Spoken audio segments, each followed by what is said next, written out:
Welcome back to another episode of Closed. I'm very excited today. We have Tina Larsson with us. She's the owner and co-founder of the Folson Group.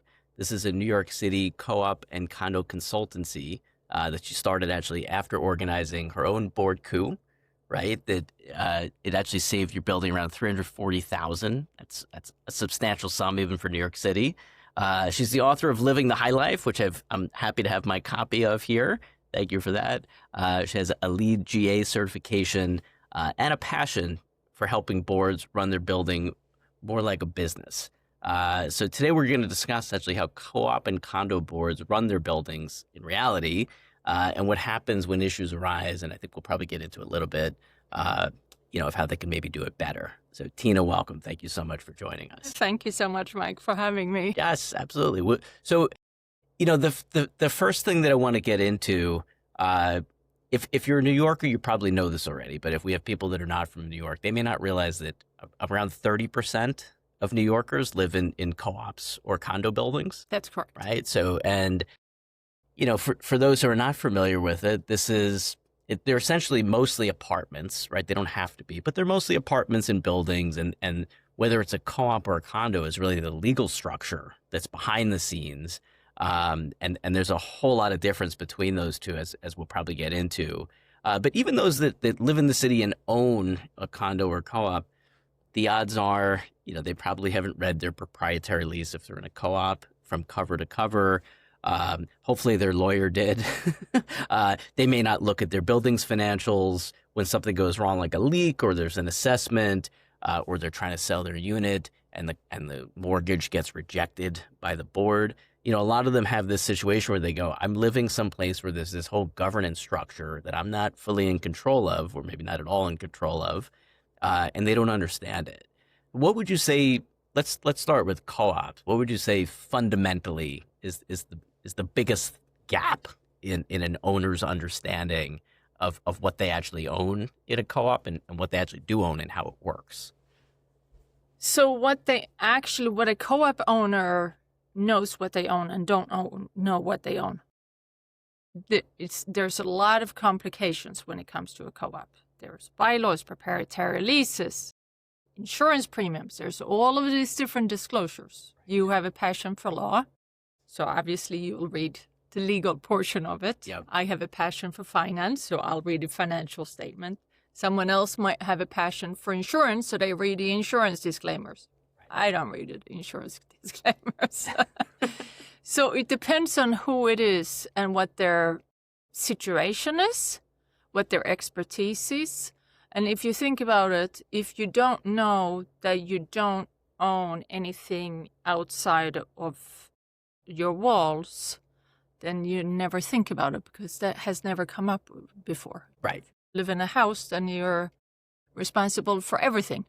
And then you live inside of these walls and you're responsible for everything inside of the walls, even if it pertains to the building system. So a radiator, if there's something wrong with a radiator, is typically the responsibility of the tenant because it's inside of the apartment. If there's something wrong inside of the apartment, it's the responsibility of the co-op owner, whereas if it's inside of the walls, behind the walls, then it's there.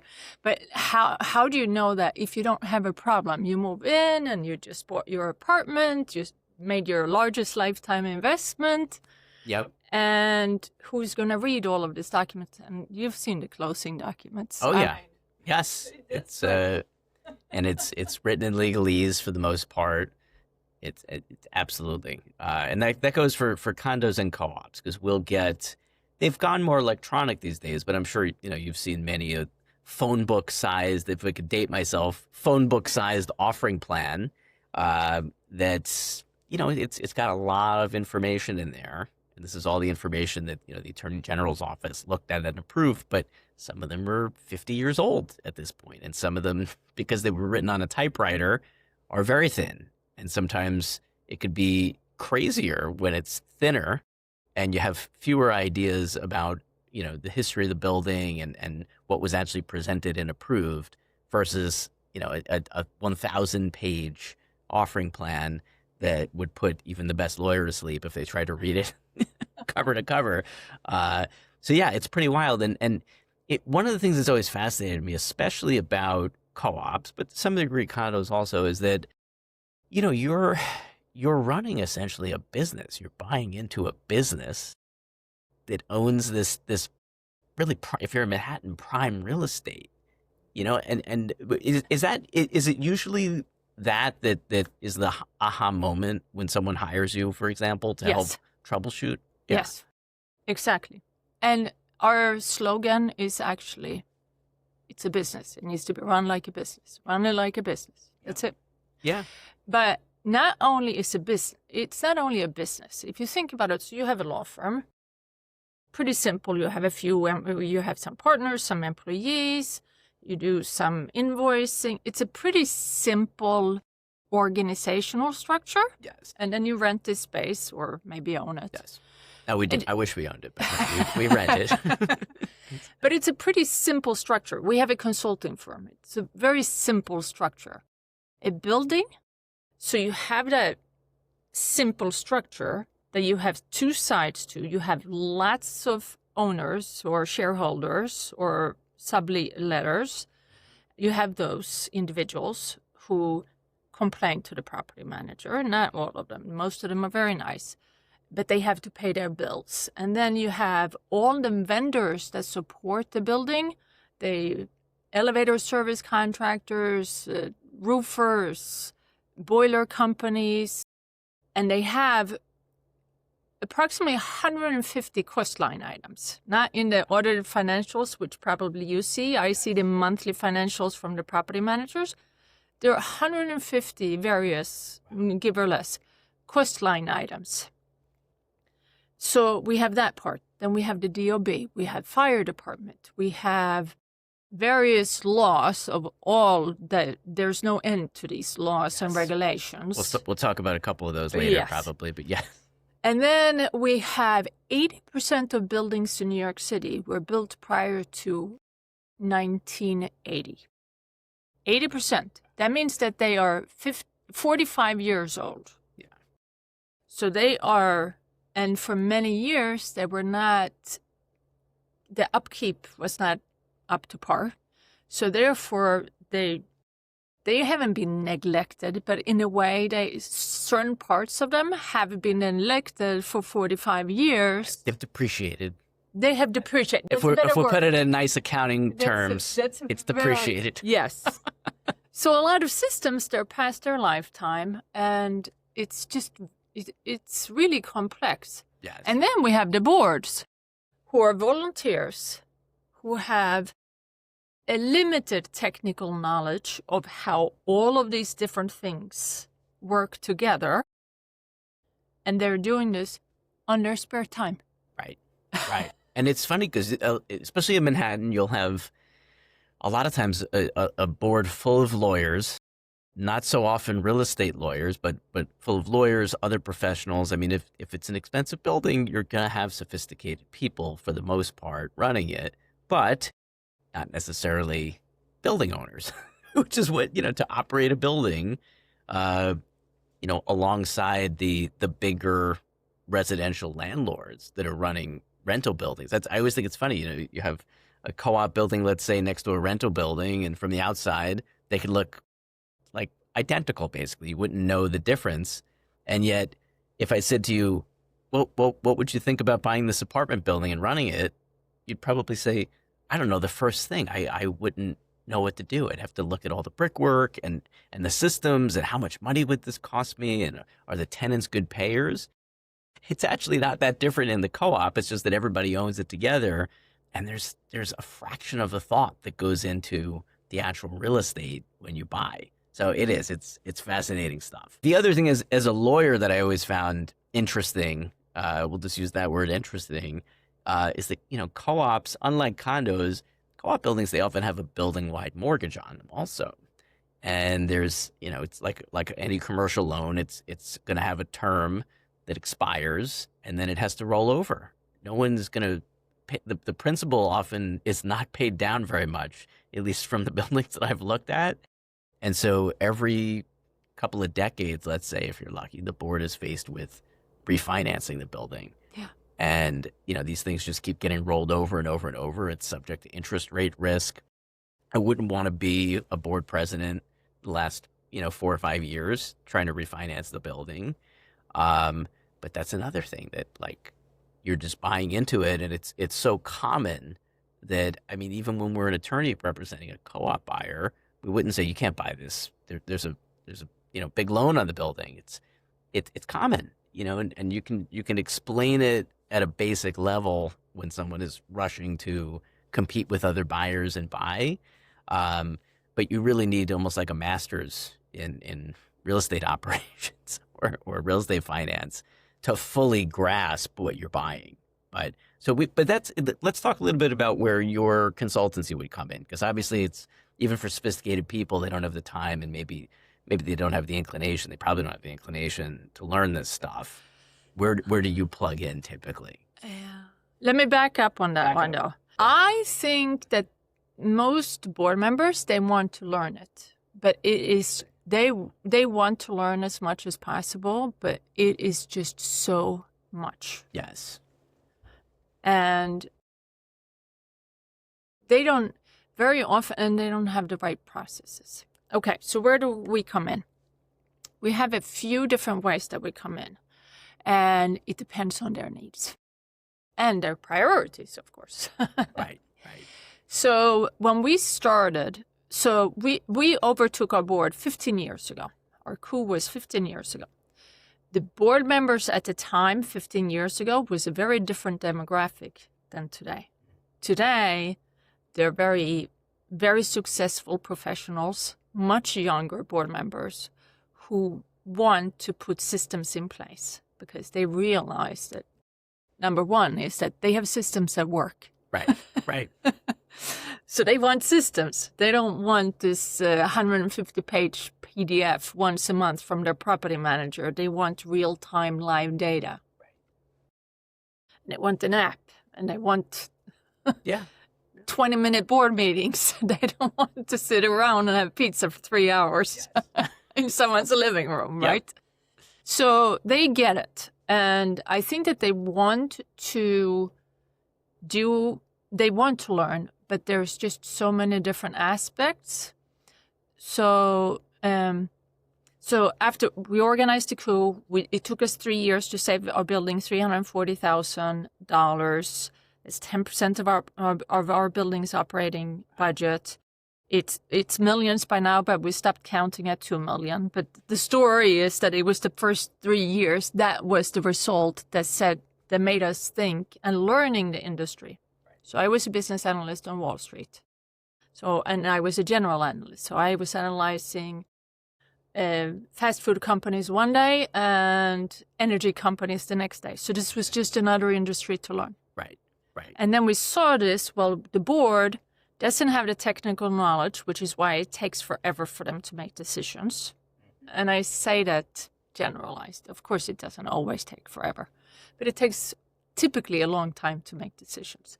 And then they don't have time. They're doing it on their spare time. And then they don't have the support that they need to do all the things that they want to do. And they need to do. And then we have the property manager who has a lot of buildings. So they don't necessarily have the time to provide the support that boards need. Right. So we have this void, and we said, let's set up a consultancy that helped them cut their expenses, because that's what we did over 3 years. So, and we had built the benchmark of all the 150 line items and all the different costs and how much a roof replacement should cost and how much an elevator. So we have all of this data. And so we started with a cost reduction, both for ongoing operating costs and also for projects. And we just renegotiated a FISP project where the lowest bidder came in at $500,000 and our suggestion was $350,000. So big savings. Not always. There are times that we work on a contingency. So if we can't find anything, then it doesn't cost them anything. And we only use vendors that we have contractors that we have experience working with already. And that we know are good and our clients are happy with. And then one board said to us, well, we have all of these different projects, but we don't have time to get any bids. And we don't want to look at it. We don't want to give it to the property manager. We want you to do everything from start to finish. So we open our project management arm. A lot of property managers, they have a project management division, but we are an independent project manager. So very often the boards who hire us for that are the boards who don't want their property manager to do it. Even if it's a different guy at the property or a gal at the property, they want an independent project manager. And then we had all of these boards saying to us, you know what? We need help finding a new property manager. So we rolled out a few years ago a property management search. So they can call you, Mike. They can say, oh, do you have any recommendations? And you can give 3 names or however many names you typically give. Well, we do the entire search with them. So we start with a discovery call. What is it that you really need? And we set up expectations. We're like, it's not like you're going to hire someone new and you're going to give them the keys and be done. You're still going to be very involved. So we set up expectations. And then we create the RFP. We do the entire bidding. We set up the interviews. We do pre-interviews before the interview, and then we present them, and then we stay on for the transition. So to our knowledge, we're the only ones in New York City who provides transition support.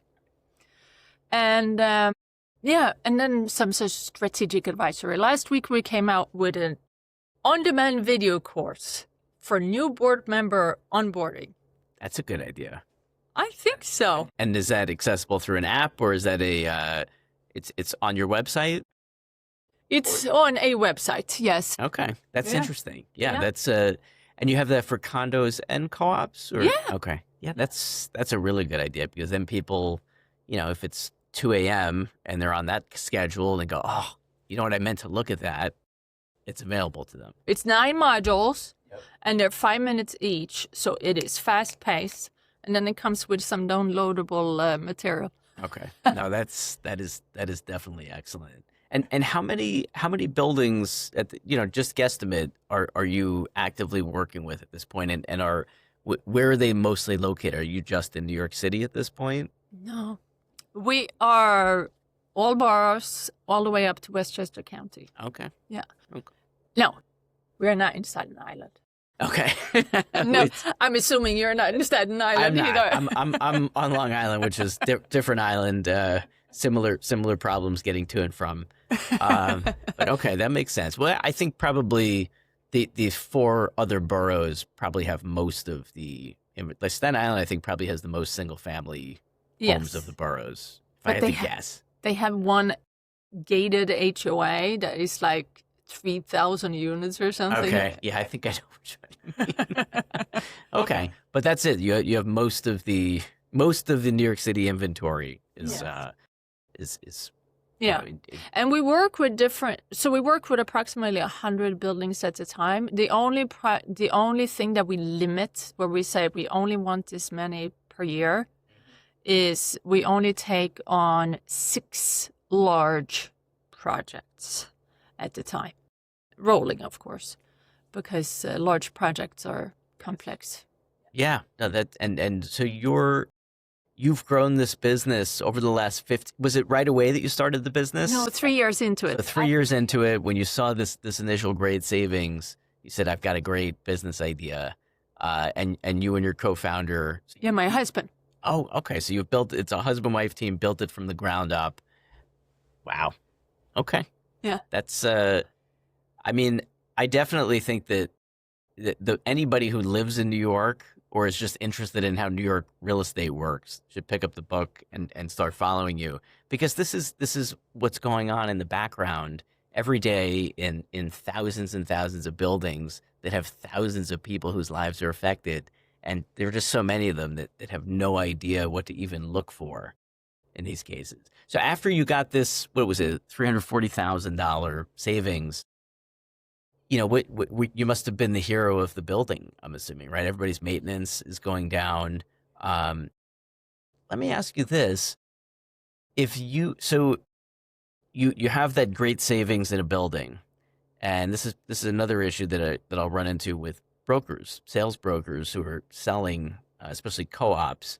Um, how do you how do you get it so that it can easily be worked into the pitch so that a buyer can understand why this building is so much better having low maintenance than, I mean, people get it on a basic level. Your expenses are lower, but is that something that you also have training or can have some talking points for brokers on, why this building is such a great value proposition? So I don't. My husband, Mark Foley, he's the board president, and he's been a board president for 15 years. So we were actually behind the Second Avenue subway build. So 15 years ago, when that was being built, they had this muck house in front of our building. And the old board, there were lots of outstanding lawsuits.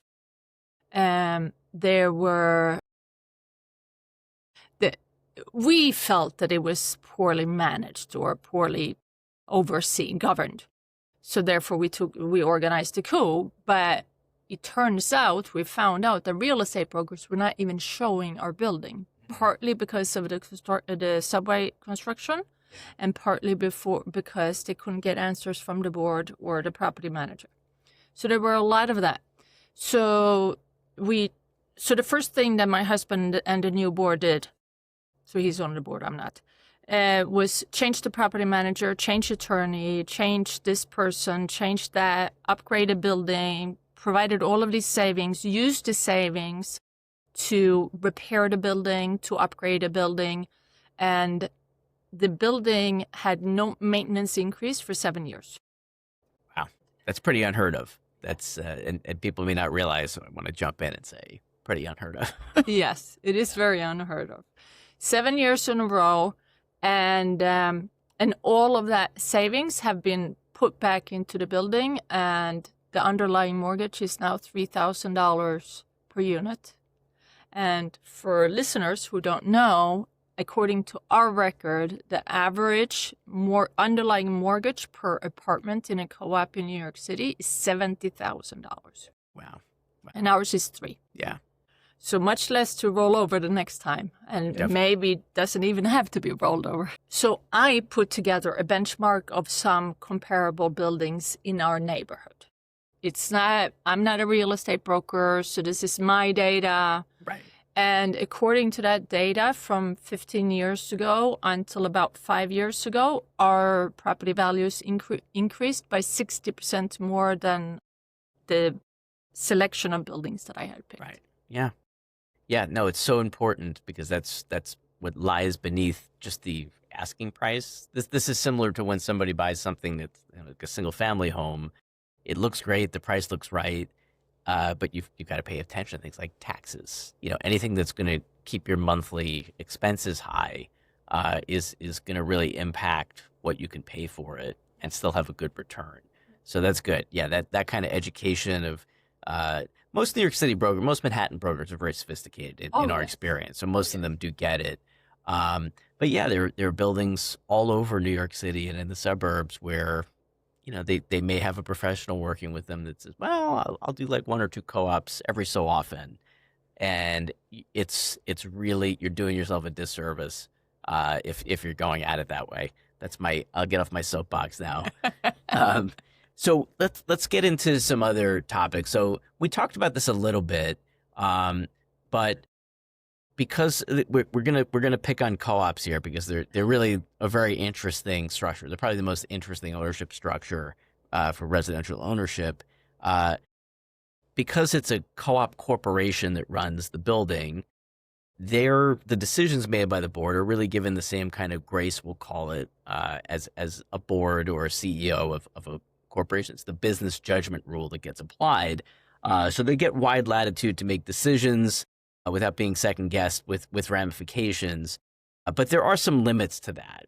And I'm guessing someone in your position has seen what some of those limits are. Let's talk about some of the board decisions that didn't pass that business judgment test, where it was either they were sued and they had to change course, or just, if you want to give just fun, egregious examples, not to make light of what was probably a pretty tough circumstance for somebody. But what are some examples of board overreach or just, they've gone beyond that latitude in making a bad decision? So I haven't seen any court cases from this, but I have seen cases of it. Mm-hmm.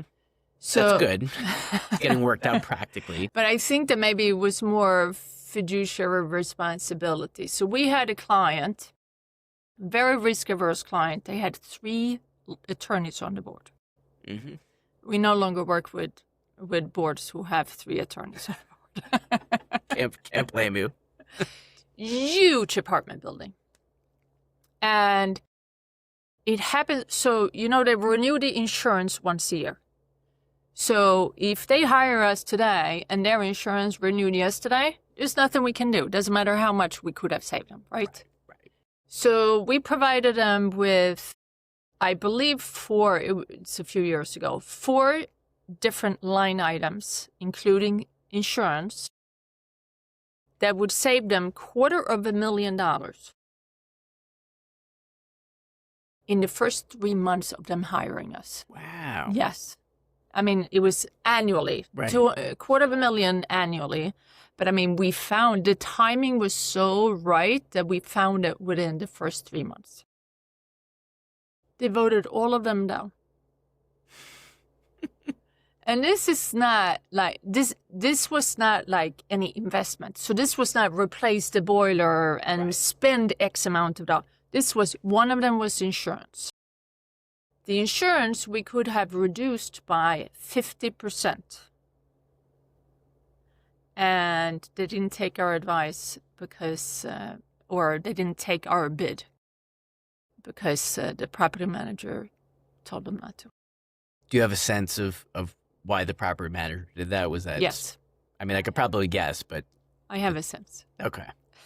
Yeah, we don't even have to get into it. I mean, I imagine you run into that a lot, especially if it's a property manager that has a project management arm or anything that you're competing with. I would guess they don't like to be proven wrong or second guessed. Just knowing what I know about people. Could be that. These are some little ego. Common problems that you run into. So no, it's not. Oh, well, that's good. No, most boards who work with us, they want it to be better. They're not. So a board that's a disaster and they don't want to change anything, we're not for them. They're probably not calling in the first place. No. The boards that we can help are the boards that already want to make things better. And they want to do the right thing. And they want to follow the business law, right? So, and they want to do what is best for the co-op as a whole as opposed to themselves. And that is our typical client.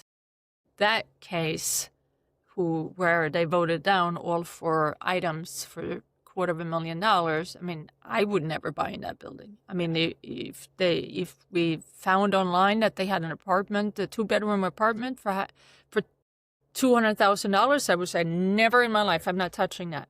Yeah, can't pay you to buy it, right? Well, they might not be there anymore. I would look into who the board members were first before I would make any moves. Right. I'm sure you have your own private list that we'll keep private so no one sues us. But yeah, I'm sure that you have quite a mental database of the good and bad buildings. Yes. That could be very useful for someone who hires you. So let's shift topics a little bit. We mentioned earlier there are constantly new laws, local laws, statewide laws coming about. One of the more controversial and difficult ones for New York buildings has been Local Law 97. And just to keep it very simple, I mean, this is essentially an energy efficiency law. If we're putting it into really simple terms, and there are various years where certain compliance metrics have to be met, and if the buildings haven't been keeping up, I think was this the first year that some buildings started to see fines from that? Yeah.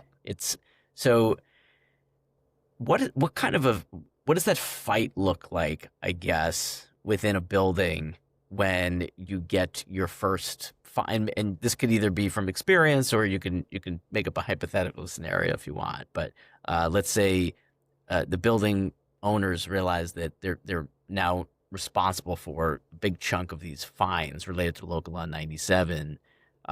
Let's talk about what's the first thing that they should do to see if the board has been paying attention, and other than hiring you, what's the first thing that you look for to see if this was done badly or it's just nothing you can do? The law is the law. And I mean, the law is the law. How would you know? I mean, as a shareholder, and through my book, like this book, the whole thing is take a proactive role in your co-op. If you buy a co-op, you got to be on the board. The only way you're going to find out is that you're on the board. It comes back to that. If you are just a shareholder, you're never really going to know.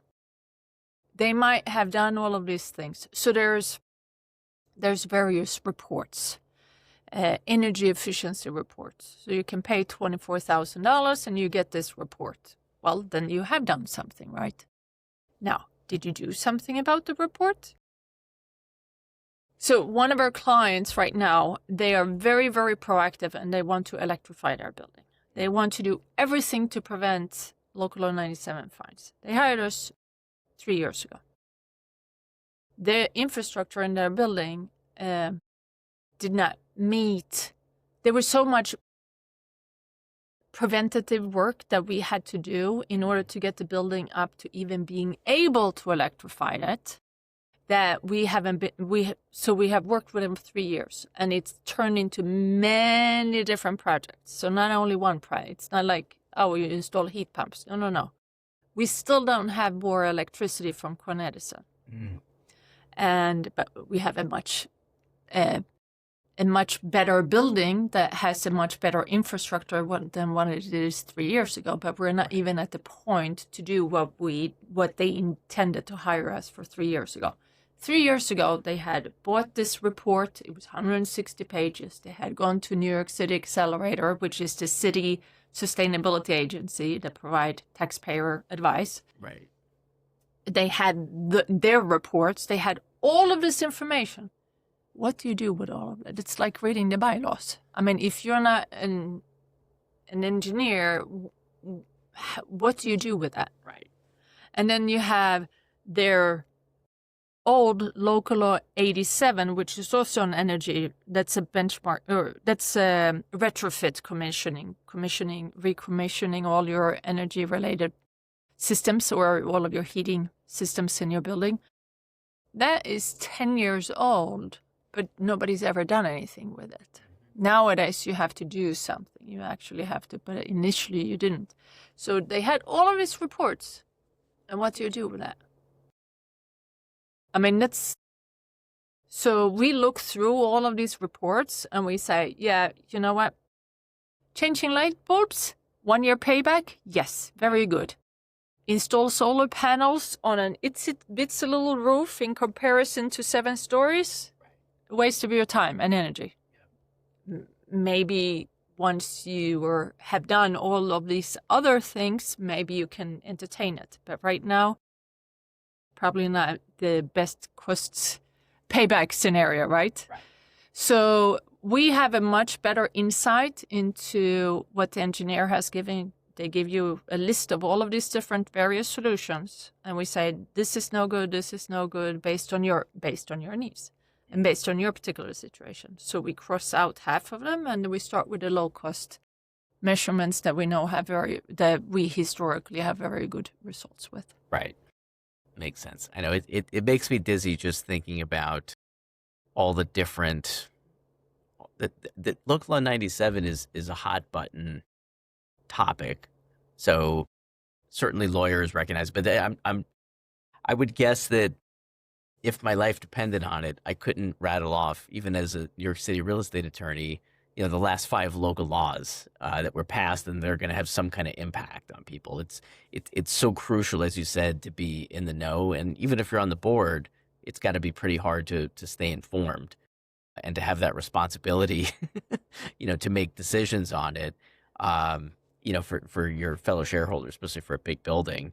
Um, so let's see. Let's get to. There's one other topic, at least, that I think we want to talk about. That's for those. Again, we're going to pick on co-ops. For those that aren't familiar with the process, if you have a sale that you're contemplating, you sign a contract with the buyer, and then the buyer will fill out this application, and they'll submit this to the board or the management company. But the board is reviewing it, and the board actually has to approve your buyer.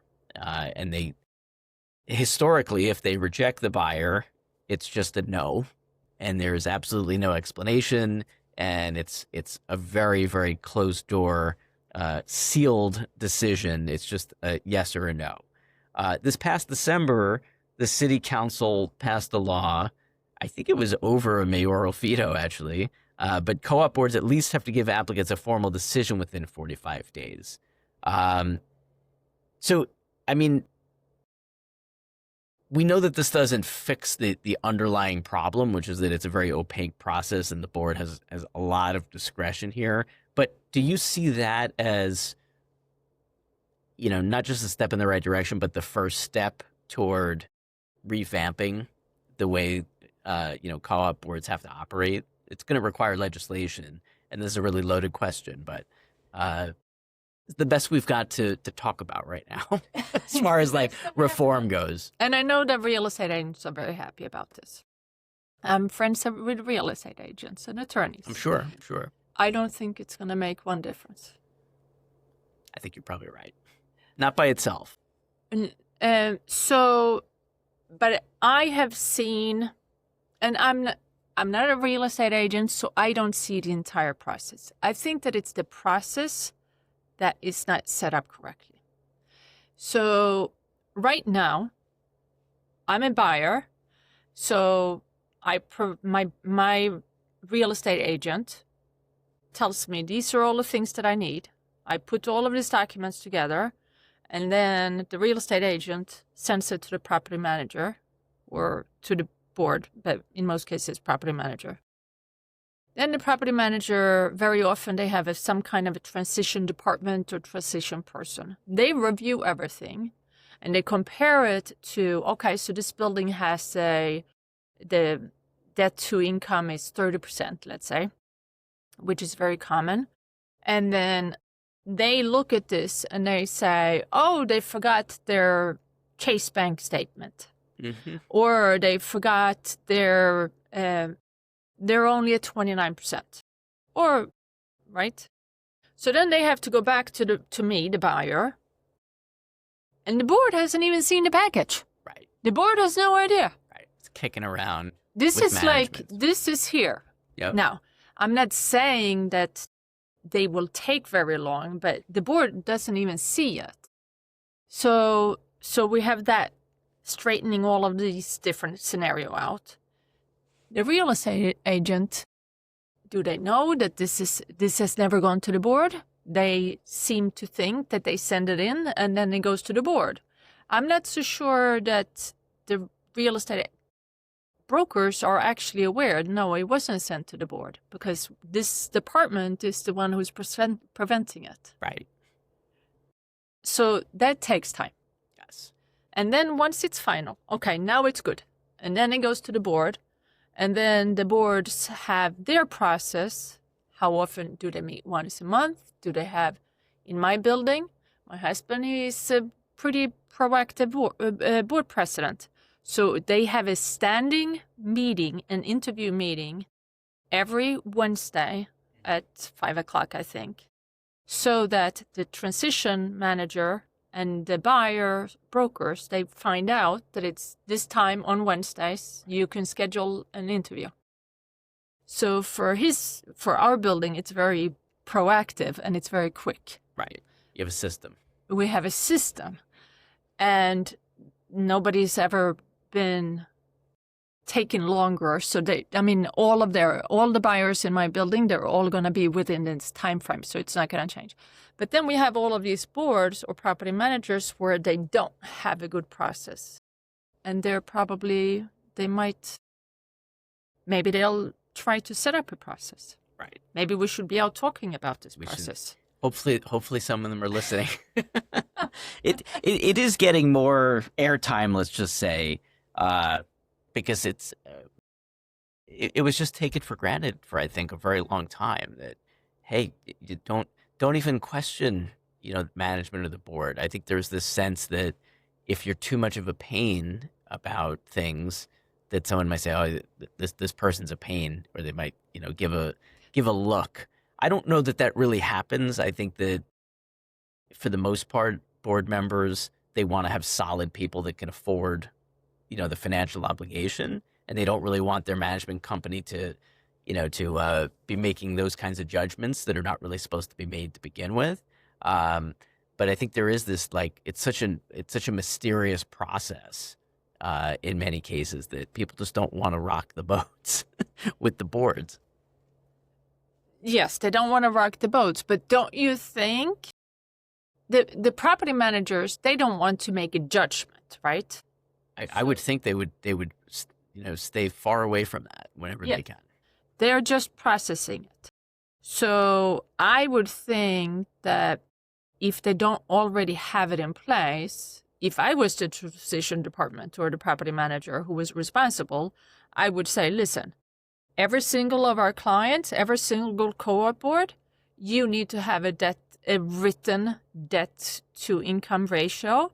And if they don't meet that debt to income ratio, what is your qualifications of how much liquidity or assets they need to have after buying this apartment? I would think that they would want numbers written down so that they know that they can process their portion of this very quickly. Yeah, it is kind of crazy to not have any kind of a fixed minimum. But they might. Yeah. I don't know. I have never spoken with a transition department and said, do you have this for every single of your building, or do you have it for some building or a few buildings? Yeah, I think the answer is most have something, but not all. I think not all of them have that. Especially some of the older run buildings that it's just everything's very traditional. It's going to take time. And maybe this is step one. So let's go. We've talked about a bunch of the questions I wanted to ask. So maybe let's end off with, as someone who's seen, a lot of buildings. This is a good segue actually to this question.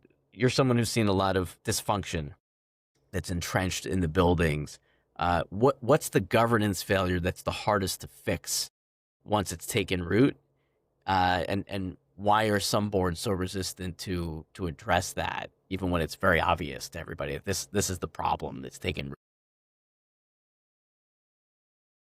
Governance. I mean, we could even go back to your coup, and maybe that was the best example of it. It's Oh, yeah. Yeah, no, we do see a lot of lawsuits, and we come across a lot of lawsuits. Most of our buildings don't have lawsuits, and most of our buildings right now, they have no local law 97 fines. That's a good thing. But, we try to help them fix. You got to get rid of lawsuits. If you don't get rid of your lawsuits, we're not going to be able to reduce your insurance premium.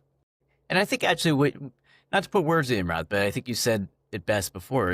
If you have a board that's very dysfunctional, they're really entrenched, in backward way of doing it, they're probably not going to hire you, and you may not even be having that opportunity to assess those problems. No. Yeah. So when it comes to governance, we don't see a lot of problems with not doing the right thing because they wouldn't hire us, I think. Yep, it makes sense. If they want to do the right thing, those are the types of boards that hire us. So, but we still see them because there are lots of them. Sure. I think that, but it's like anything else in life.